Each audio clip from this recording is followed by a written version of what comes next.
Bonjour à tous, merci d'être venus nous rejoindre au musée des Mariniers.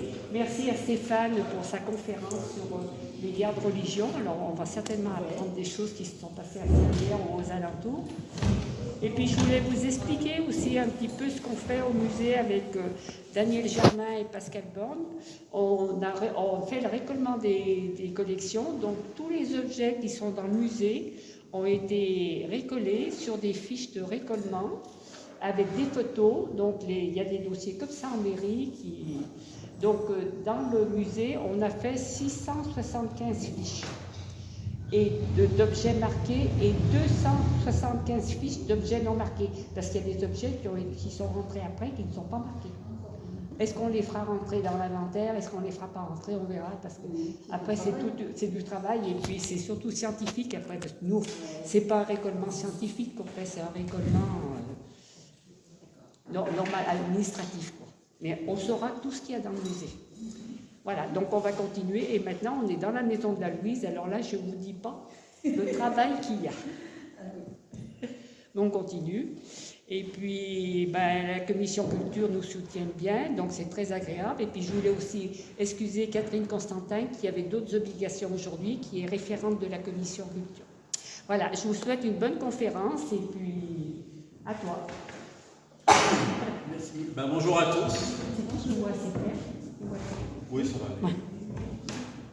Bonjour à tous. Et bien déjà, désolé du manque de sonorisation. On a essayé 2 jeux de micro, il n'y en a pas un qui a réussi à marcher, donc on va le faire à l'ancienne. Bon, c'est dans une église, hein, ça résonne, c'est pas mal. Donc, pour ceux qui ne me connaîtraient pas, je me présente, Stéphane Buffat, je suis Sahérois, Sablonnais, enfin plutôt Sahérois depuis toujours. Passionné d'histoire, d'histoire locale notamment, et puis j'ai écrit 2 livres sur l'histoire locale, des romans qui se déroulent dans l'histoire locale, que je pourrais vous proposer ensuite si vous le désirez. Donc aujourd'hui, c'est la 4e conférence que je vous propose, et donc on cherchait un sujet, et le sujet des guerres de religion nous a intéressés. Déjà parce que j'ai un roman en cours d'écriture sur ce sujet-là, donc j'étais déjà dedans. Et puis il s'est passé pas mal de choses dans la région, et c'est assez intéressant, c'est assez méconnu d'ailleurs, et ça donne des informations sur notre village un petit peu, notre région beaucoup, et voilà, j'avais envie de vous proposer ça. Donc, au commencement des guerres de religion, il y a déjà la réforme, c'est-à-dire qu'au début du XVIe siècle, l'Église catholique romaine était redevenue hégémonique sur toute l'Europe. Les derniers représentants de l'hérésie cathare avaient été brûlés 2 siècles auparavant, et donc, ils avaient repris la main sur la foi en général.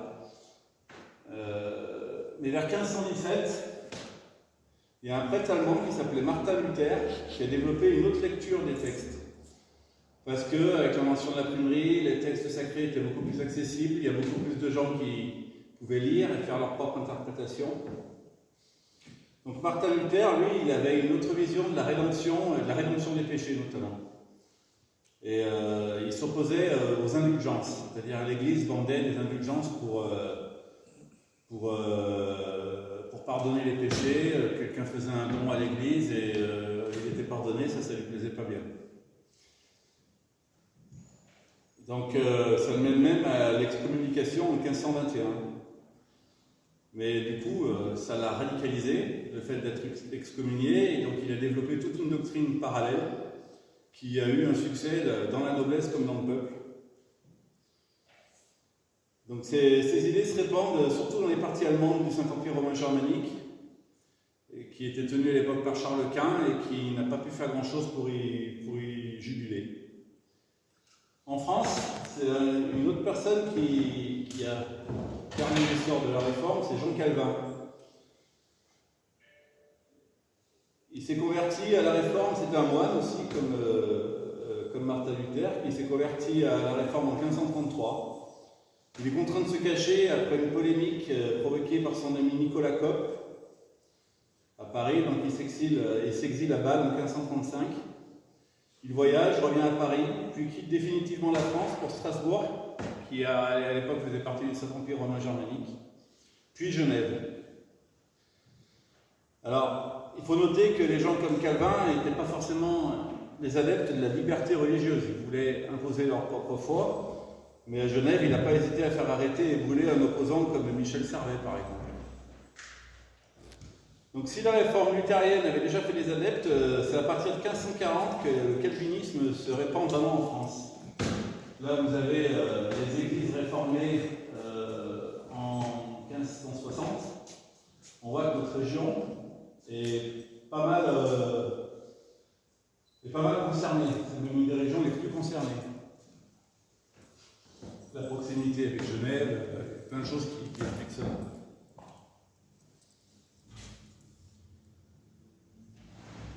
On estime qu'en 1561, plus de 25% de la population française est protestante.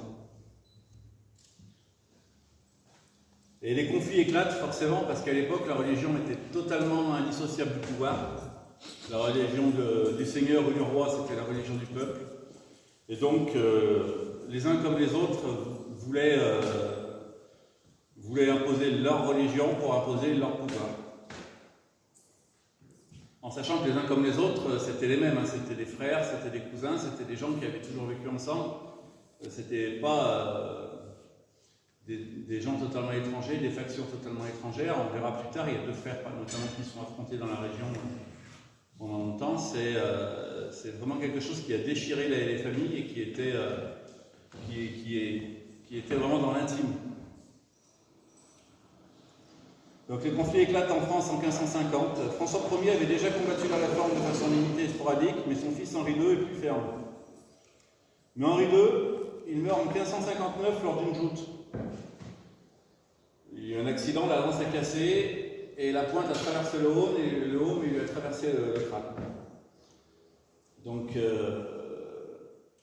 son fils, François II, est alors âgé de 15 ans. Il lui succède, mais il meurt l'année d'après. Donc il y a déjà une crise dynastique.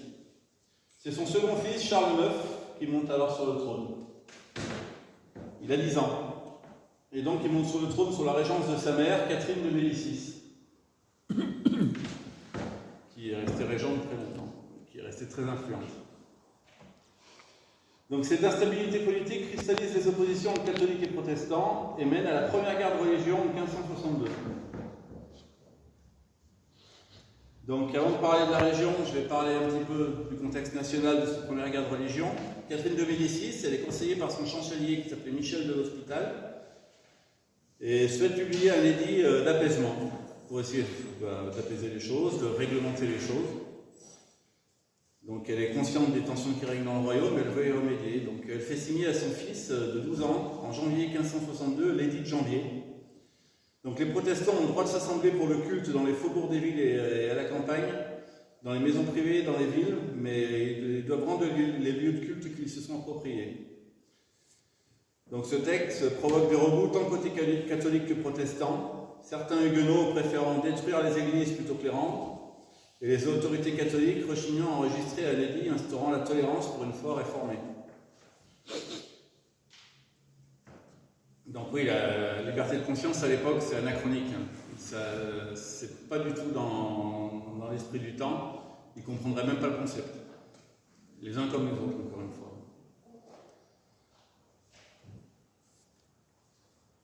Et c'est cet édit d'apaisement, au final, qui va paradoxalement provoquer la guerre. Parce que le 1er mars 1562, François de Lorraine, duc de Guise, passe par la ville de Voissy, en Champagne, avec sa famille et son escorte. Donc on verra, les Guises, c'est vraiment une famille très influente durant ces guerres successives. Et en passant à Vassy, il apprend qu'une assemblée de protestants se tient dans une grange à l'intérieur de la ville, donc de façon illégale par rapport à l'édit de janvier. Donc il envoie sur place des émissaires pour ils disent arrêtez tout, vous n'allez pas faire ça. Et ils sont molestés, ils sont copieusement insultés et ils reçoivent des jets de pierre. Entre-temps, l'ami François de Lorraine, il est arrivé sur place et il a pris une pierre.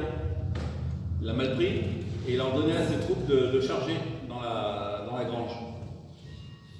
Et ça a débouché sur ce qu'on a appelé le massacre de Vassy, parce qu'il a massacré 50, il y a 50 morts, dont les femmes et les enfants, 150 blessés.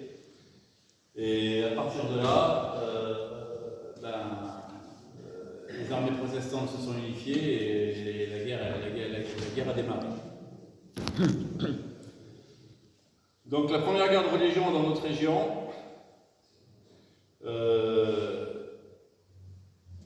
comme vous avez vu tout à l'heure, on était quand même pas mal concernés par la réforme. Donc il y avait des troubles qui apparaissaient. Des mouvements séditieux, des destructions d'images sacrées avaient eu lieu à Valence depuis 1560. En avril 1561, toutes les croix de pierre d'Annonay, à une demi-lieue autour d'Annonay, sont abattues en une nuit par les protestants. Et fin avril 1562, presque 2 mois après Voici, Valence se révolte.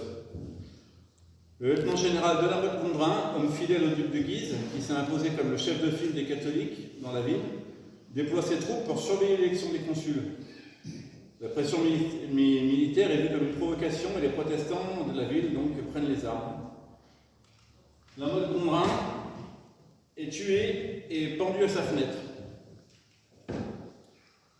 Et le baron des Adrets, donc, qui était un chef protestant qui était dans les avirons, qui avait pris la tête d'une armée, pénètre dans la ville en compagnie de 8000 hommes. Donc ça, c'est une illustration de ce qui s'est passé à Valence. À partir de là, le sinistre baron des Adrets progresse à une vitesse fulgurante. Il pille et saccage tout sur son passage. À plusieurs endroits, il pratique des sauteries. Alors à l'époque, une sauterie, c'était pas une fête. Il forçait les défenseurs vaincus et les ecclésiastiques à sauter des remparts sous la menace de pique. Donc il s'empare de la ville de Tournon le 1er mai, sans toutefois s'emparer du château. C'est une illustration bien plus récente, parce que pour trouver des illustrations de l'époque, c'est pas évident. Donc j'ai illustré avec des illustrations du 18e, 17e, 18e, et du 16e, j'en ai pas beaucoup. Donc Tournon, il ne s'empare pas du château parce que le comte Juste de Tournon et sa femme Claude de la Tourturelle et leurs enfants fuient la forteresse mais en laissant une garnison. Vu que c'était une armée de passage, les protestants, ils n'ont pas cherché à l'assiéger, ils sont emparés de la ville, il y avait beaucoup de protestants à Tournon qui ont pris le contrôle de la ville sans prendre le contrôle du château. Je suppose qu'ils n'ont pas forcément assiégé parce qu'autrement ils auraient vite eu des problèmes d'alimentation. Je pense que ça a été un équilibre, une entente cordiale, comme on dit. À savoir que les Tournon à l'époque étaient seigneurs de Serrières et seigneurs de Roussillon également. C'est une famille très puissante, peut-être la plus puissante du coin. Le lendemain de l'attaque sur Tournon, ils s'emparent de Vienne. Et le surlendemain, ils s'emparent de Lyon. Là, c'est une gravure de Lyon, baron des Adrets qui s'empare de Lyon, qui est pillé. Donc c'est un tableau qui représente cette journée, où on voit par exemple qu'il y a une parodie de procession catholique. Ils ont pillé les églises et ils défilent dans les rues en parodiant les processions qui pouvaient avoir lieu.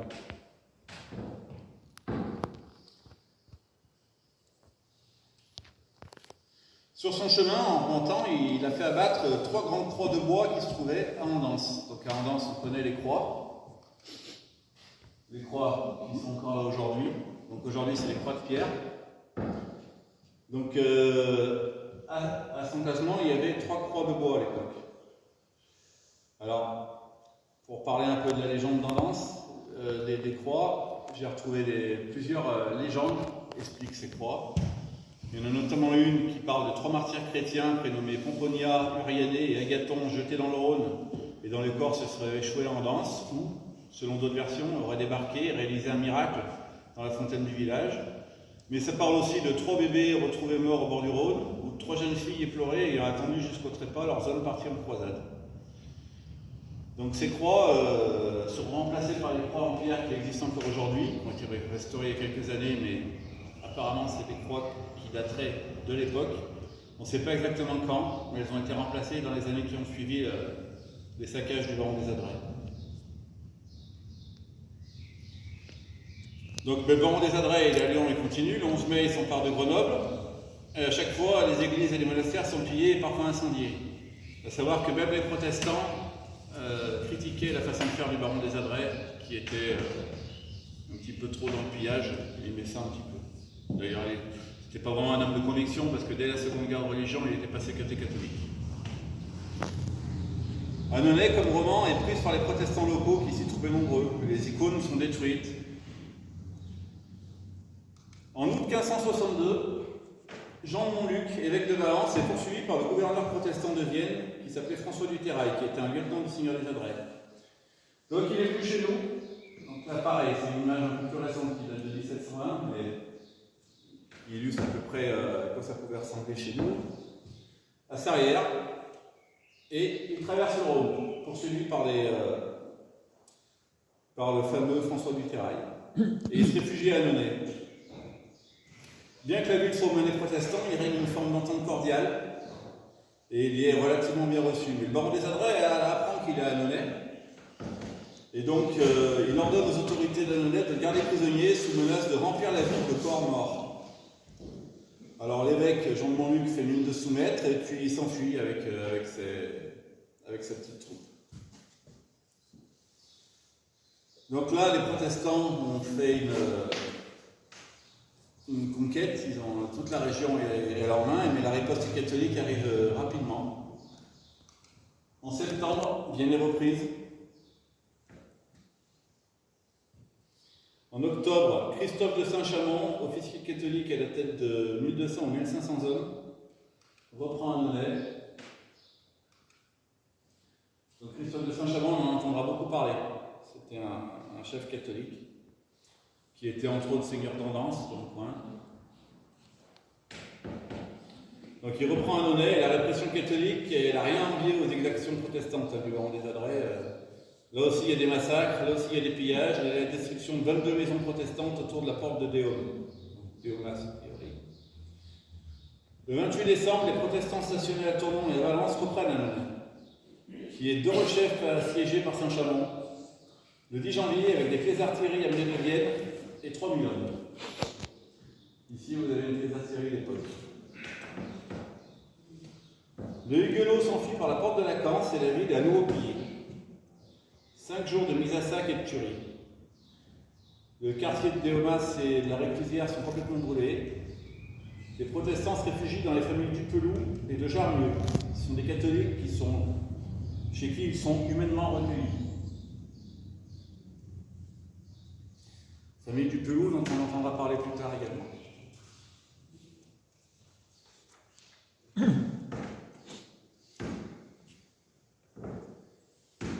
Le 19 mars 1563, le roi enfant Charles IX signe l'édit de pacification, l'édit d'Amboise.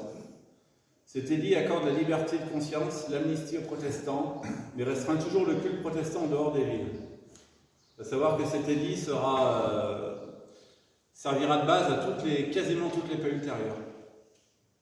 Valence comme Lyon ne sont rendus par les protestants qu'au mois de juin.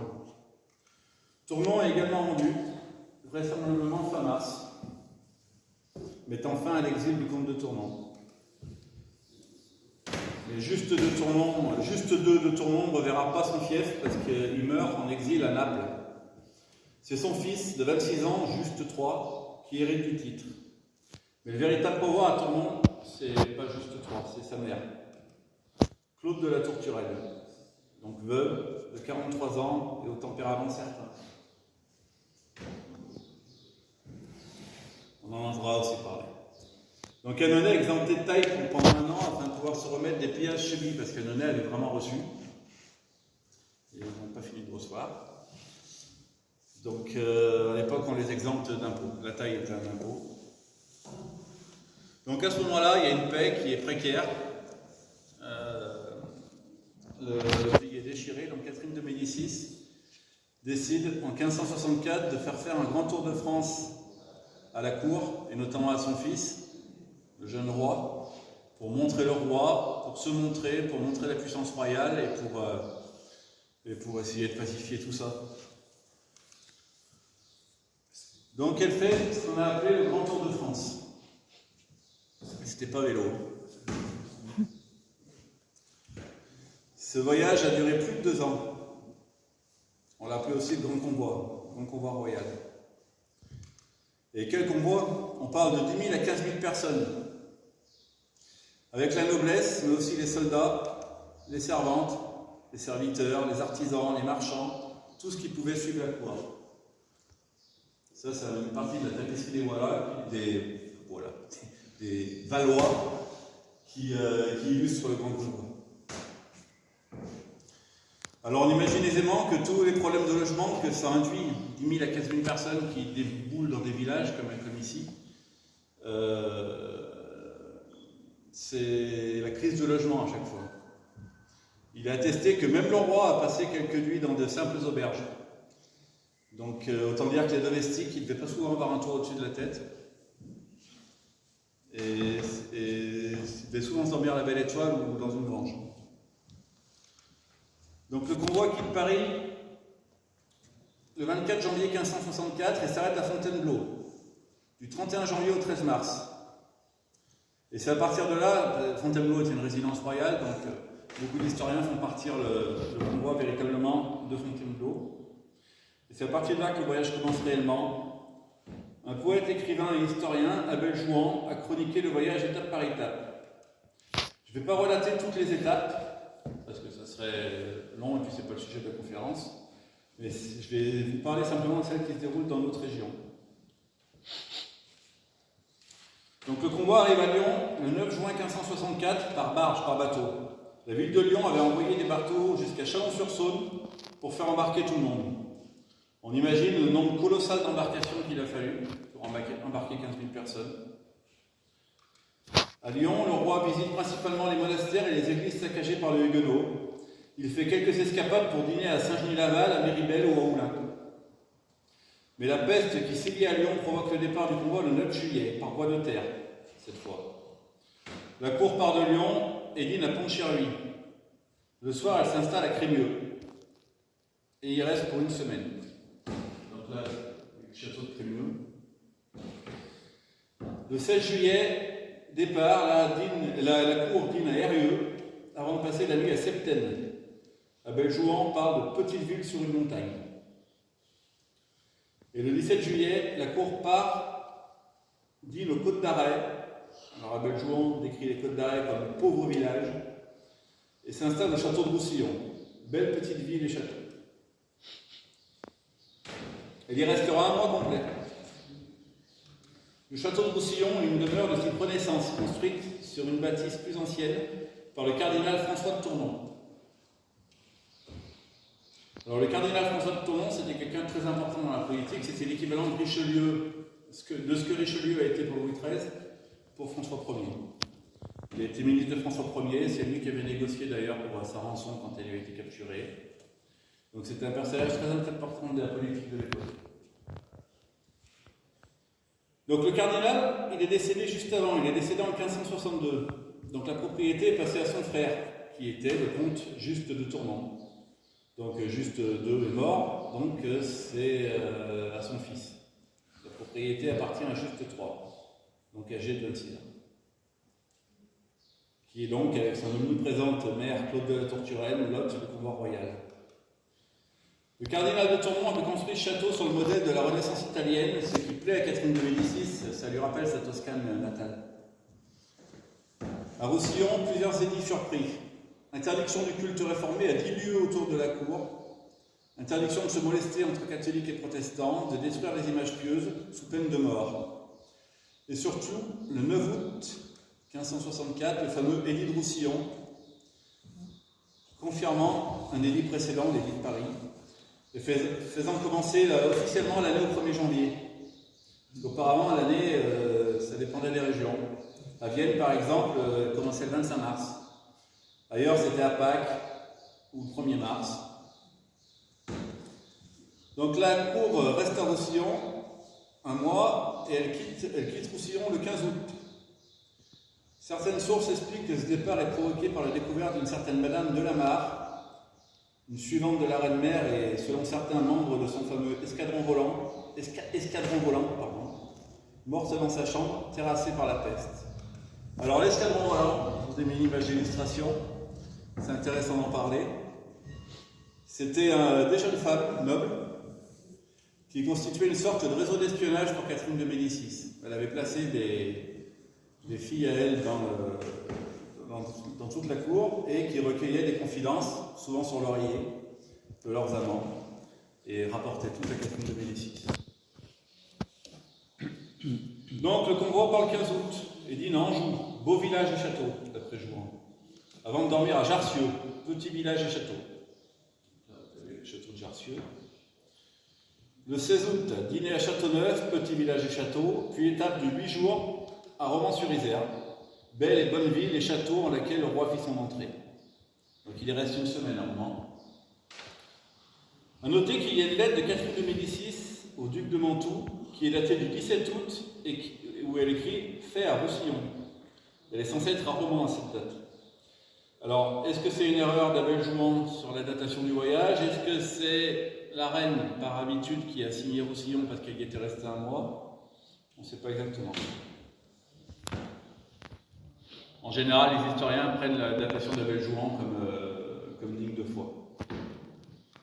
Le 22 août, la cour part pour Valence, belle, bonne et grande ville, évêchée, en laquelle le roi fit son entrée, et irait jusqu'au 2 septembre. Avant de repartir, étrangement un soir après le souper, par le sud, sur Étoile-sur-Rhône.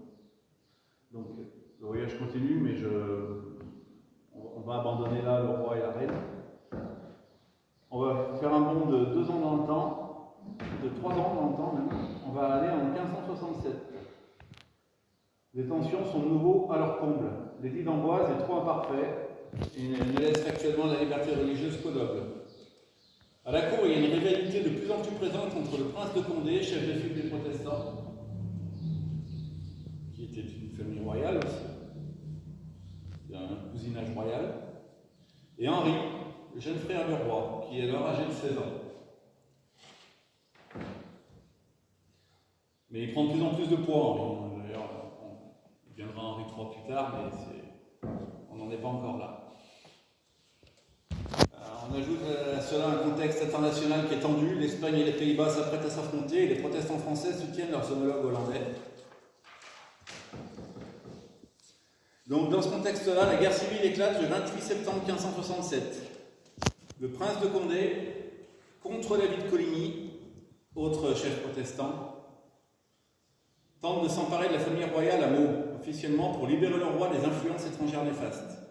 En fait, c'était une tentative de coup d'État qui est restée dans l'histoire sous le nom de surprise de Meaux. Et la surprise de Meaux échoue. Immédiatement, s'attendant à des représailles, les Huguenots prennent le pouvoir dans les villes où ils sont puissants. Le lendemain 29 septembre, à Nîmes, lors des fêtes de la Michelade, 80 à 90 catholiques sont massacrés par des émeutiers protestants.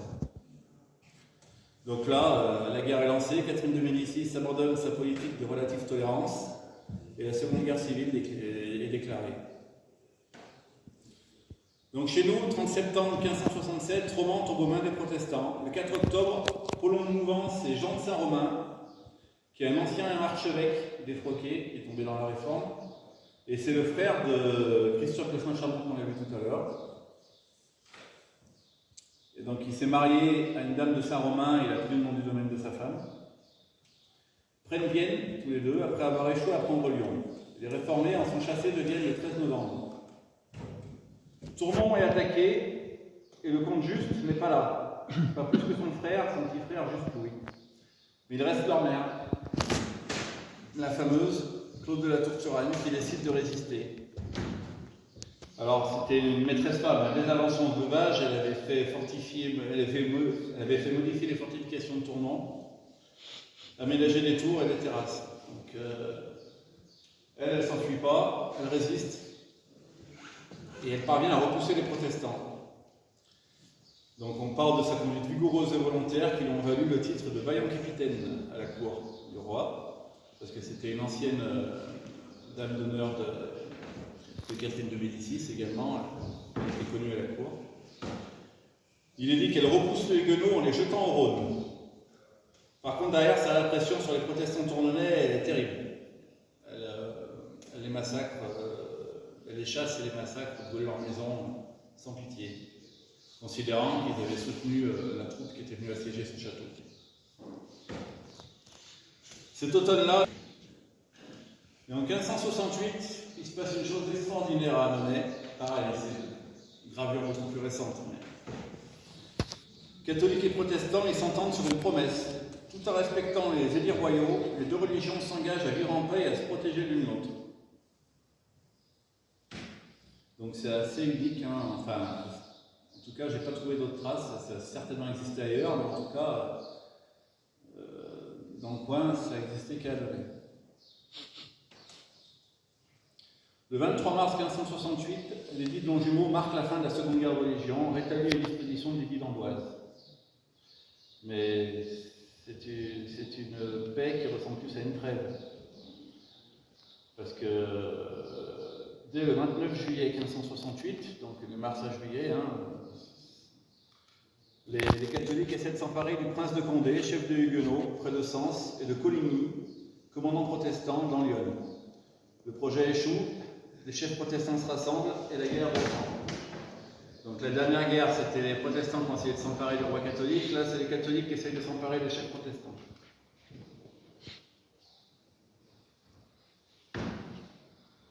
Donc chez nous, dès la reprise des hostilités, deux jeunes nobles annonayens, André de Larinque et Charles de Dupeloux, une famille dont on a évoqué tout à l'heure,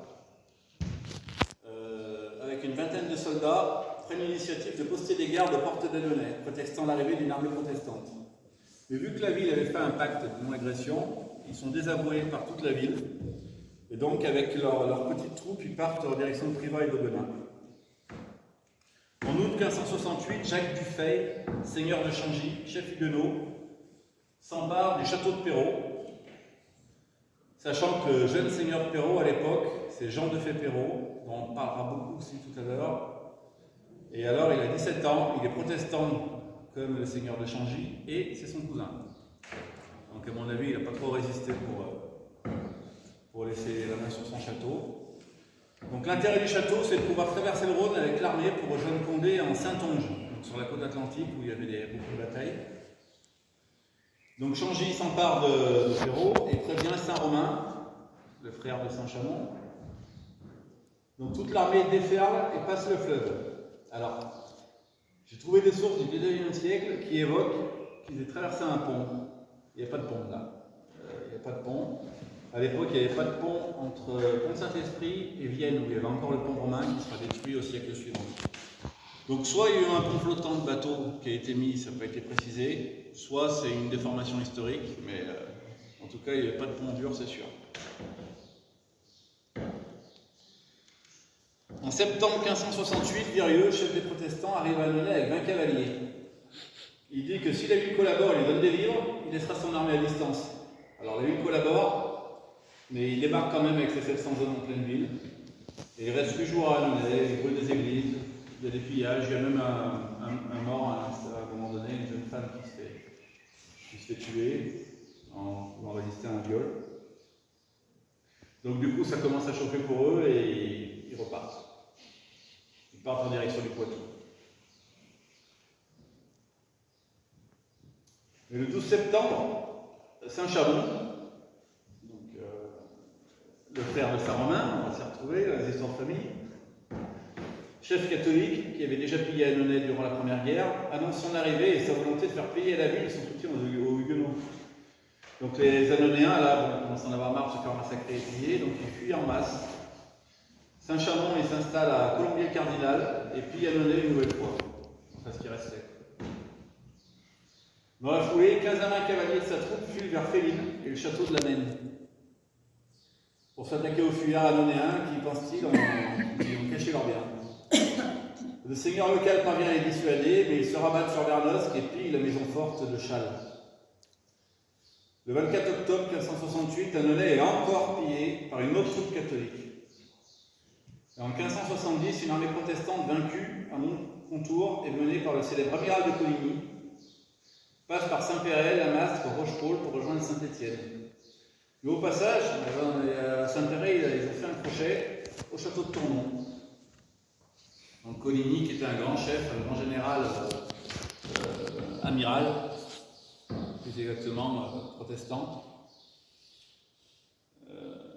Donc avec son armée, il tente de s'emparer de Tournon et Claude de la Tourturenne, toujours seul, comme 3 ans avant, elle résiste. Donc son fils aîné est mort, Juste III est mort, et donc le comte de Tournon, à ce moment-là, c'est juste que Louis Ier, et il n'est pas là, certainement à la guerre. Donc elle mène à nouveau la défense. La vaillante héroïne, selon les chroniqueurs de l'époque, avait, donc je vais citer ce que j'ai relevé, si bien prévu ses affaires, armé sa ville, fortifié sa maison, aguerri les siens, étonné l'adversaire que ce rusé chef et conducteur des rebelles ait aussi bien perdu son temps devant Tournon, défendu sous la conduite d'une dame, que lorsqu'il assiégea Poitiers, où était en cause une compagnie des mieux aguerris. Donc on comprend, Coligny, il repart. Bon, il était pressé aussi. C'était des guerres mouvantes quand même à l'époque.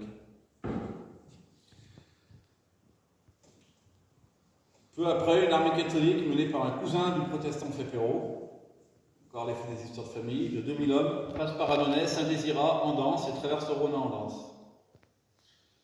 En août 1570, c'est la paix, par l'édit de pacification de Saint-Germain-en-Laye, qui accorde aux protestants le pouvoir de pratiquer dans les faubourgs de 24 villes, ainsi que 4 places de sûreté, La Rochelle, Cognac, Montauban et La Charité.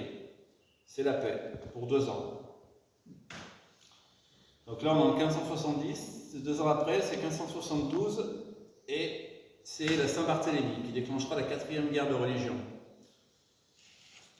Donc la Saint-Barthélemy, alors, on sait, c'est une paix précaire. Les catholiques les plus intransigeants derrière la famille de Guise acceptent mal les concessions faites aux protestants, ni leur retour à la cour. Coligny était accepté dans le Conseil royal. Donc, pour aller dans le sens de la paix, Catherine de Médicis donc, a réintégré Coligny dans le Conseil royal et a offert sa fille en mariage à un des leaders protestants, Henri de Navarre, qui rentrera dans l'histoire sous le nom d'Henri IV plus tard. Donc sa fille, Marguerite de Valois, qu'on a appelée bien plus tard la reine Margot. Donc ce mariage n'est pas bien accepté par les intransigeants des deux côtés. Le pape exige la conversion d'Henri de Navarre, les protestants ne sont pas chauds non plus. Mais le mariage est tout de même célébré le 18 août 1572 avec des festivités grandioses réunissant les grands royaumes des deux religions. Mais ces tensions qu'il y a de partout créent des troubles, autant à la cour que dans la ville de Paris. Et la reine-mère doit user toute sa diplomatie pour parvenir à contenir tout ça. Donc ça aurait pu bien se passer, mais ça s'est mal passé. Le 22 août, tout bascule.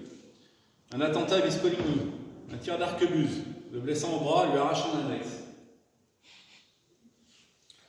Derrière l'assassin, il y a peut-être les Guises, mais les historiens sont très partagés là-dessus. Il y a plusieurs théories. Certains ont même parlé de Catherine de Médicis, mais ce qui ne serait pas vraiment logique vu tous les efforts qu'elle avait déployés pour la paix. On ne sait pas exactement. Mais bon, une faction catholique certainement. Donc la tentative d'assassinat déclenche une situation de crise. La tension est à son comble et les protestants demandent justice. Il est probable que le roi et la reine-mère et le conseil restreint, le soir du 22 août, aient décidé d'éliminer les chefs protestants afin de couper la tête de la révolte. C'est-à-dire que voilà, Coligny s'était fait tirer dessus. Ils s'attendaient à... Les protestants commençaient à devenir vindicatifs. Ils ont dit la guerre va repartir, on va tout de suite couper la tête, et comme ça va se calmer. Ça n'a pas bien marché. Donc, ils décident d'éliminer tous les chefs protestants en éliminant les princes de sang, c'est-à-dire le jeune marié Henri de Navarre et le prince de Condé. Donc, ils ferment les portes de Paris. Et on donne au duc Henri de Guise, le fils de François de Guise, responsable du massacre de Voissy, en 1562, et qui avait été assassiné en 1563 par un protestant, de procéder aux assassinats ciblés. Donc déjà, lui, il avait une dent contre les protestants. Donc ça commence par Coligny. Il est laissé tirer de son lit et exécuté. Ça commence à se massacrer dans tous les coins, les nobles s'enfuient dans les rues, et ils sont massacrés dans les rues. Mais du coup, ça échappe à tout contrôle. Les Parisiens, les plus exaltés, se joignent à la troupe. Certains croient Paris attaqué par les protestants, et durant la nuit et les jours suivants, tous les protestants découverts sont massacrés. Le roi a beau lancer des appels au calme, rien n'y fait. La tuerie se répand en province, plusieurs milliers de protestants périssent. Ça restera dans l'histoire sous le nom de la Saint-Barthélemy, massacre de la Saint-Barthélemy, et ça déclenche bien évidemment la 4e guerre de religion. Donc chez nous, quand les nouvelles de la guerre Saint-Barthélemy arrivent à Lyon, ils ne savent pas trop comment le prendre. On croit que ce massacre est la volonté du roi, on hésite. Le gouverneur de Lyon demande aux protestants lyonnais de rejoindre les prisons, de les enfermer pour être protégés du peuple. Et il demande des renforts. Et les renforts arriveront trop tard. Les prisons sont prises d'assaut par des catholiques exaltés. Et les protestants sont massacrés. Le massacre se poursuit en ville. On appellera ça les vêpres lyonnaises. Les chroniqueurs disent que le Rhône était rouge sang et que ces eaux ont longtemps charrié les corps, d'autant plus que les riverains les repoussaient systématiquement dans le courant. Et les chroniqueurs de l'époque racontent que les corps lyonnais sont descendus jusqu'à Avignon. Le reste de la région est plutôt calme. Annonay, du fait du pacte de ses habitants entre les deux cultes, est épargné. À Noël 1572, Nicolas du Peloux, donc Nicolas du Peloux, qui est le grand frère de Charles du Peloux, qu'on a vu tout à l'heure, qui avait pris les portes d'Annonay, c'est un noble annonéen, voit Henri Ier de Montmorency, dit d'Anneville, à Vienne. Et ce d'Anneville était gouverneur du Languedoc. Il nomme Nicolas du Peloux commandant de la ville et baronnie d'Annonay. Dupeloux était quelqu'un d'assez aimé des deux côtés, par les deux religions. Il était respecté de tous les côtés. Donc il a réussi à convaincre beaucoup de protestants d'aller à la messe, disant que le roi voulait que tout son peuple aille à la messe. Et là vous avez les armes de Dupeloux. Je n'ai pas retrouvé le portrait. Donc il réussit à convertir beaucoup de protestants, sachant qu'il y a eu c'est la période de la Saint-Barthélemy, je pense que les gens avaient peur, et ça a aidé, je pense, beaucoup aux conversions. Donc on parle de 600 à 700 huguenots à Annonay, seuls 20 refusent la messe. Donc ça a bien fonctionné. Donc fort de ce succès, Dupeloux est nommé gouverneur du Haut-Vivarais complètement. Donc il a une promotion, il est très apprécié par tout le peuple. Mais plus au sud, les huguenots de Pierre-Gourde s'emparent du Cousin et fortifient Crussol. Il est noté dans les chroniques qu'à l'époque, le 2 avril 1573, une gelée étrange et glaciale s'abat sur le pays, annonéen, et toutes les cultures sont brûlées. Les arbres meurent. En juillet 1573, Charles IX conclut une paix par l'édit de Boulogne, la paix de La Rochelle, remettant une nouvelle fois en vigueur l'édit d'Amboise, tout en enlevant aux protestants La Rochelle et Cognac. Mais les huguenots du sud de la France refusent cette paix. Et chez nous, les combats continuent. Dans le Haut-Vivarais, Érard, un jeune homme protestant de Vernon, lève une centaine d'hommes et s'empare des tours d'Oriol à Arbois. Il pille des alentours, torture les paysans, et Dupeloux essaye de l'assiéger, mais en vain. En novembre 1973, des capitaines d'Érard prennent des maisons aux alentours de Quintenat. Donc Charles Dupeloux, frère de Nicolas Dupeloux, qui se fait désormais appeler Décolo, il a pris un autre titre, un autre domaine pour se différencier de son grand frère, est blessé d'un coup d'arquebuse à la cuisse et durant la contre-attaque, il en restera boiteux. Érard est néanmoins capturé, mais est libéré contre une rançon de 300 écus. En décembre 1573, une trêve est conclue au château de Brogieux, près de Roiffieux, entre Nicolas Dupeloux et Pierre Gourde. Les places fortes du village sont rendues aux catholiques, à l'exception de Dessaigne, près de la Masque. Le tour d'Oriol ainsi que le château de Revirand, près de Sarras, sont détruites par Dupeloux. Grâce à cette trêve, le Haut-Vivarais connaît quelques mois de tranquillité, mais Pierre Gourde continue sa guerre en Velay, près du Puy. Donc, vu que les guerres de religion sont enchaînées, on arrive à la 5e guerre de religion, à Paris.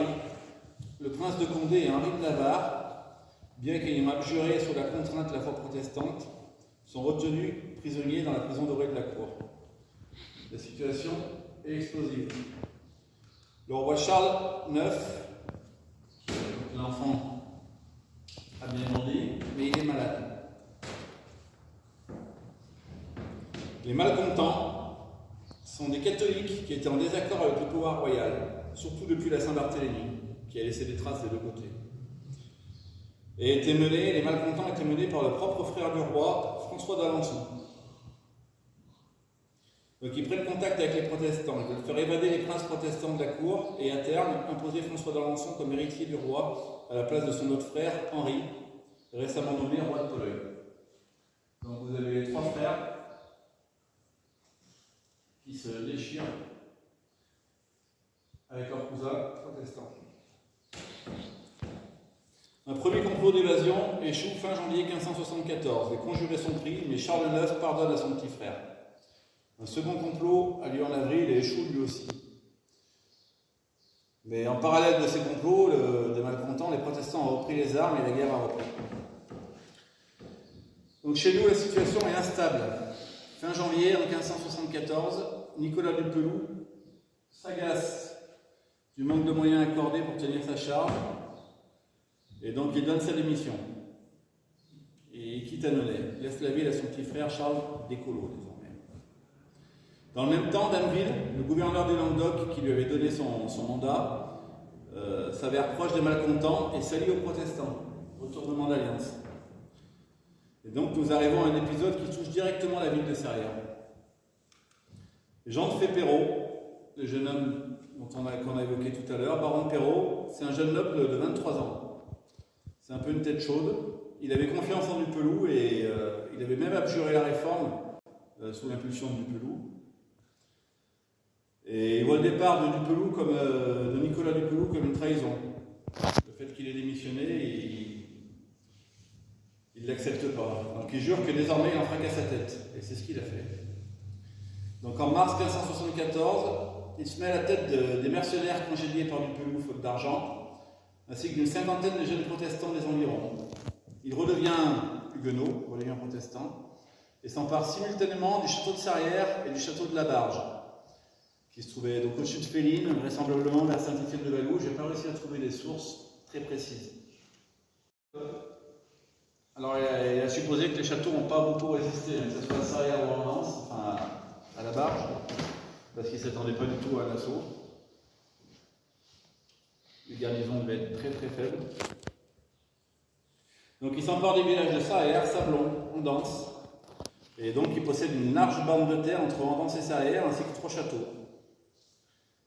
Dans le même temps, un autre groupe de huguenots, mené par le capitaine Clavel, s'empare de Saint-Jordet et de Préau, pillant et tuant les villageois. À l'époque, les villageois recevaient souvent, quelle que soit l'armée qui passait dans leur village.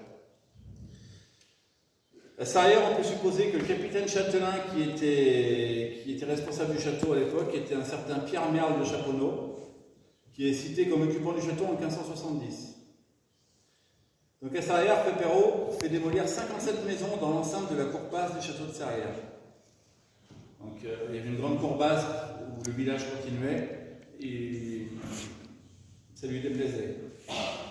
Ça nous dit au passage que le château de Serrières devait être quand même assez conséquent parce que pour abriter 50 000 plus une soixantaine de maisons, plus l'église que je n'ai pas citée, dans sa cour basse, ça devait, en sachant qu'il y avait une cour haute et un donjon, ça devait quand même être une belle bâtisse. Donc il occupe le château, fait démolir la maison, mais il faut payer les mercenaires, il leur a promis de l'argent. Donc les pillages des villages ne sont pas suffisants. Donc devant Perrot, ils arraisonnent et puis il y a un train de barque qui est à la remonte. Donc une image très connue qui se trouve derrière, un tableau du Buisson qui date de 1830, donc beaucoup plus récent, mais ça donne une idée de à quoi ça ressemblait, ça n'avait pas tellement évolué. Peut-être un nombre de barques, mais... Donc on parle quand même de 100 000 livres de prise, et puis plus des otages. Donc les marchandises sont amenées directement dans son château, qui donne à l'époque directement sur le Rhône, le château de Perrot. Donc quelques jours plus tard, le 31 mars, les hommes de Fay-Perrot capturent le seigneur de Lupé, le chevalier Jean d'Apchon, baron de Montron. Ils le font prisonnier près de Macla, alors qu'il faisait une reconnaissance. Donc ce chevalier d'Apchon était un seigneur très mal aimé, même détesté de ses sujets. Donc un des soldats le tenait, ça a été chroniqué tout ça, hein, un des soldats le tenait et parlait d'obtenir une rançon pour en faire prisonnier. Un autre soldat, enfin un autre mercenaire qui est originaire de Lupé ou de Macla, le connaissait et lui a tiré une balle de pistolet et l'a exécuté comme ça directement.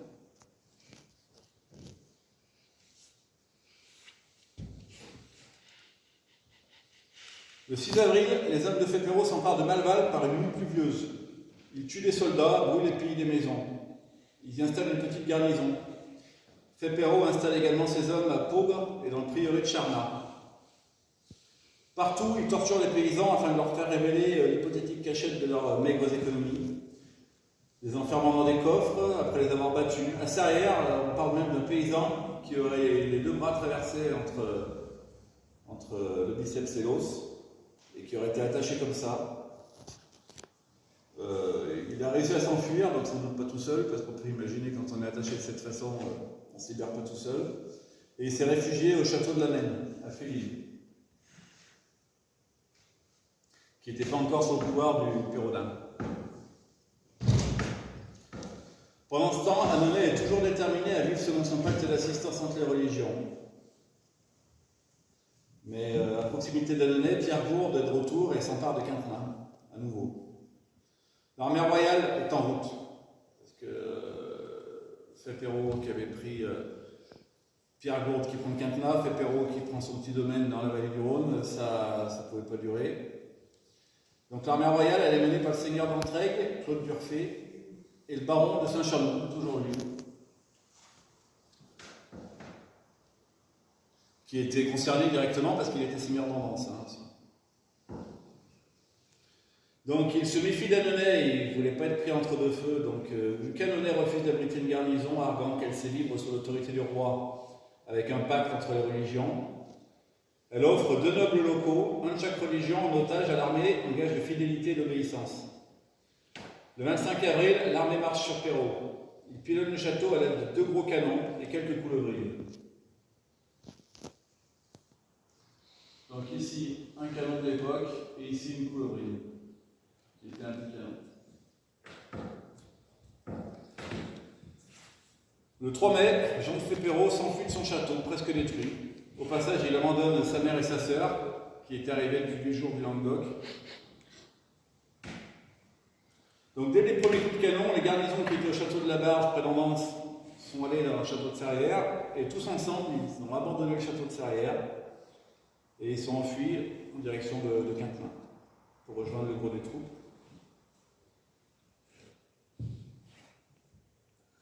Donc tous les châteaux occupés par Fépéro étaient repris, mais l'armée ne voulait plus de ces châteaux qui permettaient aux nobles locaux de se fortifier et de faire leur petit domaine. Donc Durfé et Saint-Chamond laissent sur place des troupes de Vastadour. Les Vastadour étaient des sortes de terrassiers, avec comme ordre de détruire les châteaux de Perrault, parce qu'il en restait, de Sarrières et de la Barge.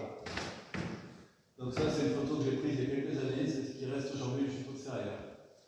En sachant qu'ils n'ont certainement pas laissé dans cet état-là, parce que les gens, ils avaient détruit des maisons et tout ça, donc pour reconstruire, ils ont beaucoup pioché dans les pierres du château pour reconstruire leur maison. Donc les chroniqueurs de l'époque disent que le village de Perrault est complètement rasé. Il n'est resté aucune maison debout et les bateaux moulins furent emmenés à Lyon comme le butin des canonniers.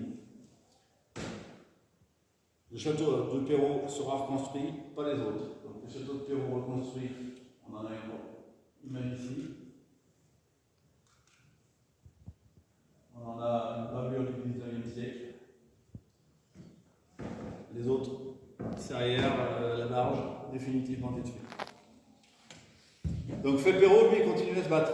Il rejoint Pierre Gourde à Quintenat, qui lui donne le commandement de Quintenat, parce que vu qu'il avait ses entrées à Annonay,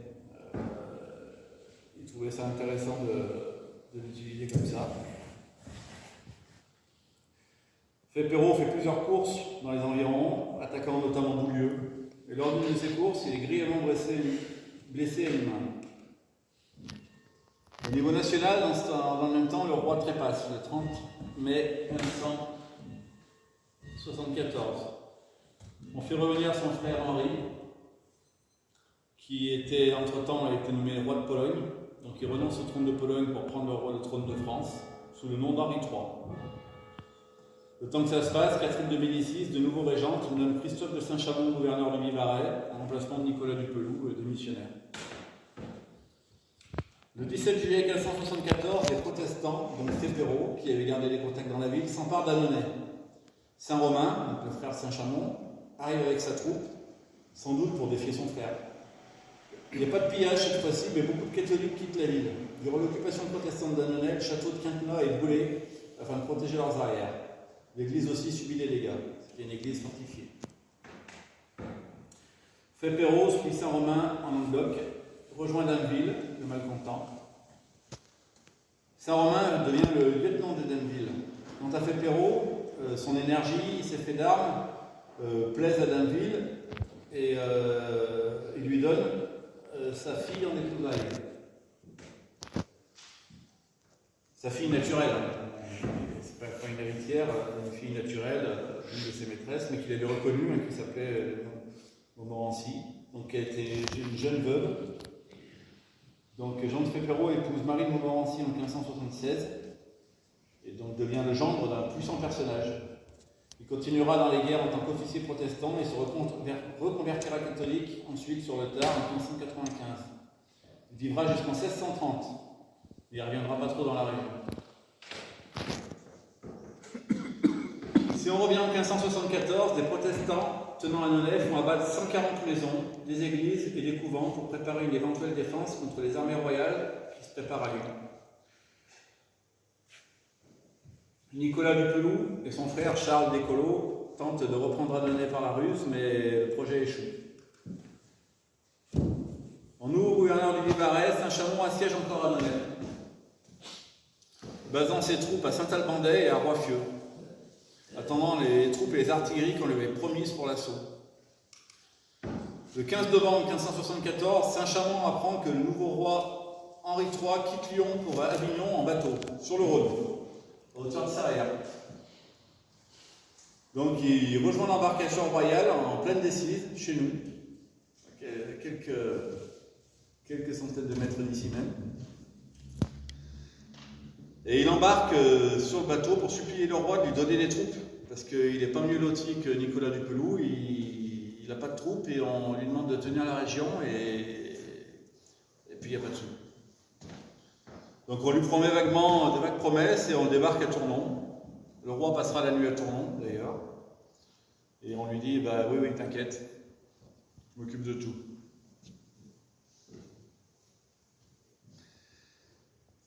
Bon, la guerre continue le 6 décembre, donc le mois suivant, 1574, Saint-Chamond, à court de moyens, conclut une trêve avec les assiégés d'Annonay. Alors les insurgés d'Annonay sont pas bien plus brillants. Le roi est toujours à Avignon et refuse de confirmer cette trêve, même si dans les faits elle s'applique, parce que forcément il n'y avait plus de moyens. Donc. Les troupes catholiques lèvent le siège et partent vers le Forez et le Lyonnais, sans manquer de piller les villages sur leur passage, bien sûr. Autant de se priver. En janvier 1575, les protestants venus du Languedoc rompent la trêve conclue par les occupants d'Annonay, et puis Vanosque, Vaucance et une multitude d'autres villages et hameaux, brûlant les églises. Les Huguenots stationnés à Annonay s'emparent par surprise d'Andance, le dimanche 13 février 1575 à 23h. Ils tuent les habitants dans leur lit, brûlent la ville et fortifient les alentours. Une autre cohorte s'empare de l'Arivoire, près de Bourg-Argental. Donc Saint-Chamond, gouverneur, réplique et reprend l'Arivoire le 5 mai 1575, bien sûr. Le 10 mars, Andance est canonné depuis Andancette. Et le lendemain, la cité est prise. Et Mauss, qui était le commandant protestant qui tenait Annonay, et qui se trouvait à Andance à ce moment-là, est capturé. Andance est de nouveau pillé, cette fois par les catholiques, et encore un peu plus brûlé. Et nombre d'habitants passés par l'épée pour les punir d'avoir pas assez résisté aux protestants. Ils avaient toujours tort, de toute façon. Donc Annonay est de nouveau menacé par Saint-Chamond, mais il ne cède pas, acceptant simplement Nicolas du Peloux comme gouverneur en signe de bonne foi. Il ne faisait pas confiance à Saint-Chamond, vu le nombre de fois qu'il avait pillé. Donc ils ont accepté Nicolas du Peloux comme gouverneur. Cette trêve est à peine signée qu'une nouvelle armée catholique, menée par le seigneur François de la Barge, arrive et défie Annonay. Un terrible combat a lieu au lieu de Villapra. Et la Barge aurait été vaincue si les troupes de Saint-Chamond n'avaient pas rompu la trêve et envoyé une centaine d'hommes depuis Boulieu. Le même mois, en mars 1575, les protestants s'emparent à nouveau de Saint-Gerbet. Les habitants, réfugiés dans l'église, qui était fortifiée afin de se prémunir des pillards, paniquent et tuent un sergent d'un coup d'arquebuse. En représailles, la troupe massacre 25 à 30 habitants et brûlera l'édifice. En avril 1575, Saint-Chamond, ulcéré comme du Peloux avant lui, du manque de moyens accordés à ses missions, démissionne. Et c'est le seigneur de la Barge qui reprend la gouvernance du Vivarais. Immédiatement, la Barge, non plus il est tout frais, il veut réassiéger Annonay, mais il manque de moyens, comme tous les autres. Donc il tente un assaut par la ruse le 31 juillet 1975, qui est repoussé. De colère et de dépit, il menace de faire massacrer, piller, violer et brûler la ville, qui commence à en avoir l'habitude. En réaction, les protestants annonayens s'emparent de Rochepole. Donc Descolos, Charles Descolos, le frère du Peloux, part avec le gros de ses troupes pour libérer Rochepole, laissant le strict minimum à Boulieu où ils étaient stationnés. Donc Annonay en profite pour attaquer Boulieu et brûler 60 maisons qui étaient réquisitionnées par la garnison, qui était donc en route pour Rochepole. De la Barge, qui était lui en train de demander des renforts aux états généraux du Vivarais à Pradelles, est furieux. Le 6 mai 1976, une nouvelle paix est signée par Catherine de Médicis et son fils Henri III, l'élite de pacification de Beaulieu, et pas de Boulieu, offrant des libertés de culte accrues aux protestants et des indemnisations pour la Saint-Barthélemy. À Annonay, c'est une grande fête. Les fortifications sont abattues, on y croit, on pense vraiment que c'est la fin. Et un temple protestant est construit rue des Parpaillots. Sachant que Parpaillot, c'est le son des protestants, c'est certainement appelé ainsi par la suite. La paix dure peu. En mai 77, ça reprend. 6e guerre de religion. Elle durera 4 mois. Les catholiques intransigeants se sont organisés en ligue. Donc la Ligue était une organisation, une organisation catholique parallèle à la monarchie qui réfute les avantages concédés aux protestants. Donc c'était un peu des intégristes. Dans le Haut-Vivarais, Dameville, donc le beau-père de Jean de Féperot, est de nouveau du côté catholique, il est revenu. Nicolas du Peloux est le nouveau gouverneur d'Annonay. Certaines sources évoquent le fait que Juste-Louis de Tournon, donc le deuxième fils de Claude de la Tourterelle, comte de Tournon, va rejoindre la Ligue. Ce qui ne serait pas étonnant parce que sa famille n'aimait vraiment pas les protestants, clairement. Donc à la reprise des hostilités, les protestants prennent le château de Pierre-Grosse à Saint-Albandet, près d'Annonay. Du Peloux les assiège, 20 en 3 jours, et passe les insurgés au fil de l'épée.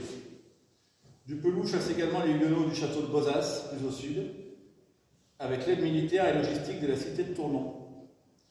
Il ne se passe pas grand-chose, sinon cette fois-ci dans les environs, à l'inverse du Bas-Vivarais. Mais la conférence est déjà trop longue, donc le Bas-Vivarais, je ne vous en ai pas parlé.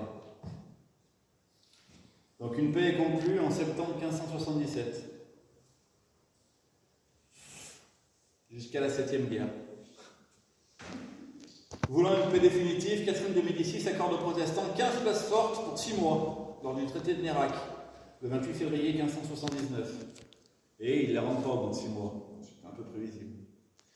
Dans la région, ça reste calme. Juste-Louis de Tournon, devenu comte à la mort de son frère, donc, s'empare en fin 1579 de Dessaigne, près de la Maste, arguant de son droit de propriété qui a été bafoué. Donc les protestants locaux rechignent un peu, mais ils acceptent sans plus de combat. Comme la fois d'avant, le Bas-Vivarais est plus agité. Le 26 novembre 1580, la paix de Flex garantit ses places fortes aux Huguenots pour 6 ans.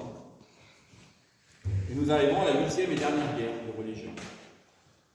Le 10 juin 84, François d'Alençon, dernier frère du roi et héritier du trône, meurt. Henri III n'a pas de descendance. Donc son héritier était son petit frère, le dernier frère, et il n'a plus de frère. Il n'a pas d'enfant. Donc l'héritier légitime, ça devient le protestant Henri de Navarre. Donc ici vous avez Henri III et Henri de Navarre, qui gère Henri IV. Donc c'est insupportable pour les intransigeants et pour la Ligue que ce soit un protestant qui soit l'héritier du trône, l'héritier direct du trône. Surtout que, bon, il n'a pas d'enfant lui. Donc, si le roi est protestant, le royaume le devient. C'est inimaginable, donc la Ligue s'oppose à eux. Donc les Guises, le duc de Guise, qui a été déjà bien actif, notamment dans la Saint-Barthélemy, signe un accord en 1585 avec l'Espagne pour financer la Ligue et imposer un autre héritier. Voulant contrôler la Ligue malgré le fait qu'il les détestait, Henri III, donc le roi en titre, se déclare chef de la Ligue. Il ne peut pas les voir, mais il veut les contrôler. Il vaut mieux être leur chef que d'être à côté. Et il déchoit Henri de Navarre et le prince de Condé de leur droit dynastique pour faire plaisir à la Ligue. Donc du coup, ça provoque la guerre parce que les protestants qui se voyaient un peu arriver, ils voyaient un héritier qui arrivait, ils se retrouvaient exclus de nouveau. Donc chez nous, les nouvelles limites restreintes accordées au culte réformé et les nouveaux impôts passent mal. Craignant de nouveaux pillages, les villageois se réfugient dans les bois. Le 27 juin 1585, 1200 Huguenots à Vivarois assiègent Valence. Ils sont repoussés et refranchissent le Rhône. La famine s'installe et dégénère en peste, de nouveau. Maladie qui avait déjà ravagé la région en 1564.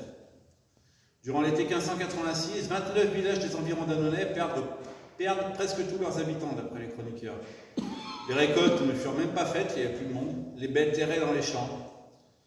Le fléau commence à décroître vers la mi-septembre 1586 et disparaît fin octobre. Mais derrière, c'est un champ de ruines. Les combats du Bas-Vivarais remontent jusqu'à Dessaigne et Valence. Les Huguenots s'emparent brièvement de Charmes-sur-Rhône. Et la guerre continue, mais en décembre 1588, après avoir été humilié par le duc de Guise, Henri III le fait assassiner, ainsi que son frère. Et donc, il pense décapiter la Ligue. Le roi Henri III fait assassiner donc, le leader de la Ligue. Donc la Ligue se regroupe autour d'un autre frère du duc de Guise, Charles de Mayenne, et déclare le roi traître et tyran. La Ligue prend le contrôle de Paris. Donc là, qu'est-ce qui se passe? Henri III, il n'a pas d'autre choix que de s'allier aux protestants et à Henri de Navarre. Donc ensemble, ils assiègent Paris. Mais Henri III, à son tour, est assassiné le 1er août 1589 par un moine ligueur. Henri de Navarre est roi de France sous le nom d'Henri IV. Et c'est donc un roi protestant. Donc bien sûr, la Ligue qui est encore puissante, la guerre continue. Le 25 juillet 1593, Henri IV, 4 ans après son sacre, abjure et devient catholique. Il a compris qu'il n'y aura jamais de paix sans cela, il ne peut pas y couper. Le 5 juin 1595, Charles de Mayenne est définitivement vaincu. L'édit de Nantes, accordant la liberté de culte, est promulgué en avril 1598. Les guerres de religion sont terminées, pour un bon moment. Il y aura encore des troubles, bien sûr, au siècle suivant, Richelieu, tout ça, mais ce n'est pas le sujet de cette conférence. Et pour finir, je voulais vous raconter une petite histoire qui s'est passée à l'époque, qui est assez intéressante. Je voulais vous raconter l'histoire d'Hélène de Tournon. Hélène de Tournon, c'était la fille de Claude de la Tourturenne et de Juste de Tournon. Et elle a probablement inspiré le personnage d'Ophélie à William Shakespeare via un poème de Ronsard. Donc Hélène, c'est une image d'illustration bien sûr, Merci ChatGPT. Hélène est la fille de Juste de Tournon et Claude de la Tourturenne, la vaillante capitaine qui a défendu son château en 1567 et 1570. Elle était née en 1559 et a vécu son enfance au château de Tournon. Elle est adolescente quand sa sœur aînée, Claudine de Tournon, demande à leur mère de lui envoyer sa cadette comme compagnie. Claudine est mariée depuis 1564 à Philibert de Ries, seigneur de Varax, dans l'Ain. Enfin, dans l'Ain actuel. Entre Lyon et Bourg-en-Bresse. L'aînée s'ennuyait sans doute de sa famille, et puis il est aussi possible qu'elle ait voulu soustraire sa petite sœur à l'austérité et à la sévérité de leur mère. Reste que c'est un véritable rêve qui commence pour Hélène, décrite comme très belle et très douce. Elle découvre une liberté inconnue jusqu'alors, ainsi que des mondanités et les fêtes du château de Varax. Et vers ses 16 ans, elle découvre l'amour, en la personne du petit frère de Philibert de Ries, Marc de Ries. De 14 ans son aîné, il a 30 ans. C'est une véritable passion, et les amoureux désirent se marier. Ils demandent donc l'autorisation à leur famille. Les Tournons sont facilement d'accord. Claude de la Tourturenne accepte, Juste Louis fait ce que dit sa maman. Donc tout a l'air d'aller pour le mieux, mais Philibert de Ries, lui, refuse. Son frère est destiné à être prêtre, et ça ne changera pas. Donc Hélène est effondrée. Donc du coup, Claude de la Tourturenne, ça la vexe qu'on refuse sa fille comme ça. Elle reprend Hélène auprès d'elle et l'emmène à la cour. À ce moment-là, Claude de la Tourturenne est suivante de Marguerite de Valois, la reine Margot. La reine Margot qui est seule à la cour parce que son mari s'est enfui. Son mari, c'est le futur Henri IV. À ce moment-là, il s'enfuit de la cour. Donc elle est seule à la cour et donc, elle est catholique. Et Claude de la Tourturenne est sa suivante. Donc dans ses mémoires, la future reine Margot explique que Claude de la Tourturenne est impitoyable avec la peine de sa fille. Donc je cite, « Bien qu'elle méritât un plus doux traitement, elle la gourmande sans cesse et crie sans cesse, ne lui laissant jamais l'œil sec. » En 1577, Hélène a 17 ans. Marguerite de Valois l'a prise en affection pour sa douceur et sa gentillesse. Elle n'est pas d'accord avec la rudesse de sa mère et la prend en affection. La future reine part avec sa cour en Flandre pour une mission diplomatique. Donc emmène toute sa suite. Hélène est enthousiaste parce que Marc de Ries est censé s'y trouver. Elle a appris qu'il a réussi à esquiver définitivement la traîtrise et il se trouve donc en Flandre. Donc tous les espoirs sont permis. Et elle le rencontre à Spa, dans l'actuelle Belgique. Elle le voit lors d'une réception sur un bateau, s'approche, l'aborde, mais Marc de Ries l'éconduit. Pire, il fait semblant de ne pas la reconnaître. Comportement incompréhensible. Le Marc de Ries, qui se fait appeler désormais Marquis de Varambon, a une réputation de séducteur. Elle fait bonne figure jusqu'à la fin de la réception, puis s'effondre. Elle ne peut plus respirer qu'en criant, avec de terribles douleurs dans la poitrine. Alitée, elle souffre 8 à 10 jours, puis trépasse, morte de chagrin, dans la fleur de ses 17 ans. Claude de la Tourturenne, tout comme Marguerite de Valois, sont accablés de peine. Elle l'enterre en grande pompe. Pendant ce temps, Marc de Ries, ignorant tout l'état de la jeune fille, regrette son geste. Il l'aime, il en a désormais pleinement conscience. C'est décidé, il va retourner en arrière et demander la main d'Hélène à sa mère. Il chevauche à bride abattue vers elle. En route, son chemin est bloqué par une procession.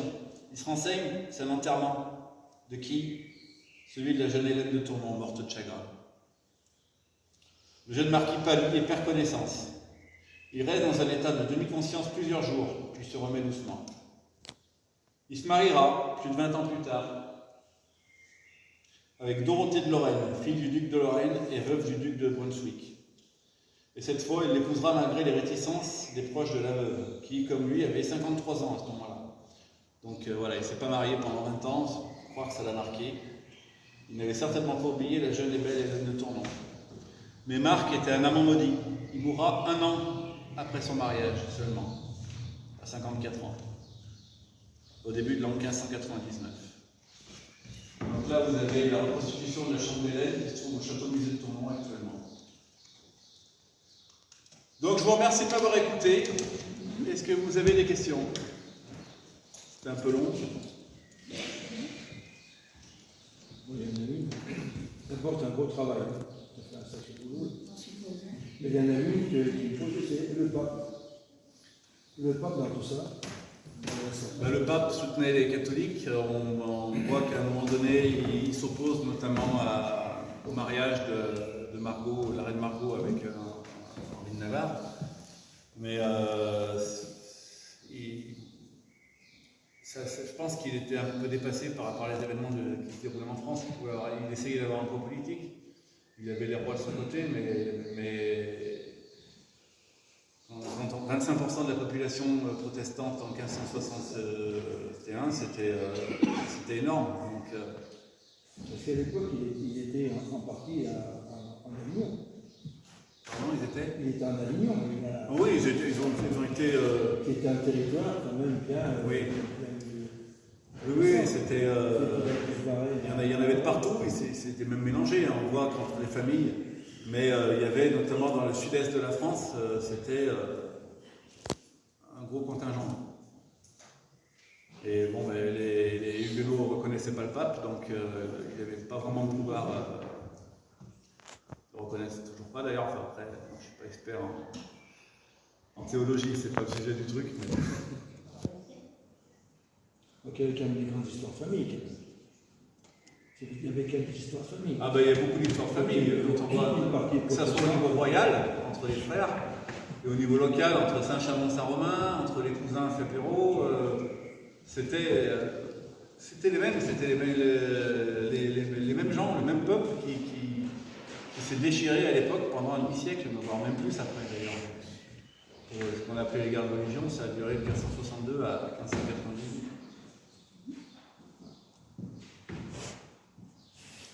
Donc beaucoup de personnages que j'ai cités seront dans mon futur roman, mais il faudra être un peu patient parce que j'écris pas très vite.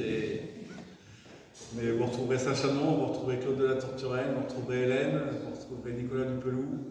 Voilà. Toutes tes recherches, tu les fais comment? Tu les fais Alors, j'achète des fois des livres quand j'en trouve. Mais sur Internet, on trouve beaucoup de livres, notamment du 19e siècle, qui sont en format PDF. Notamment pour Annonay, il y a beaucoup de sources sur Annonay parce qu'il y a un notaire à l'époque qui s'appelait Achille Gamon qui a chroniqué dans son journal tout ce qui s'est passé. Notamment tout ce qui s'est passé à Sarrières, c'est chez Achille Gamon qu'on trouve. Donc il s'est amusé à faire ça pendant plusieurs décennies et donc on a beaucoup de sources d'Annonay à ce niveau-là. J'ai trouvé d'autres sources, notamment des ouvrages du 19e siècle assez complets qui a complété ce que j'avais découvert sur Tournon. C'est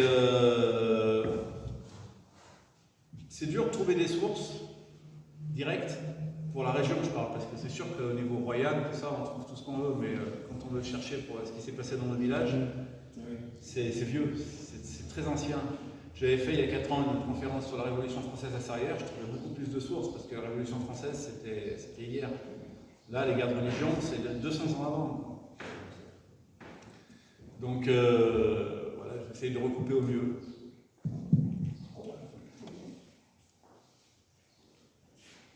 D'autres questions? Bon, je vous remercie beaucoup.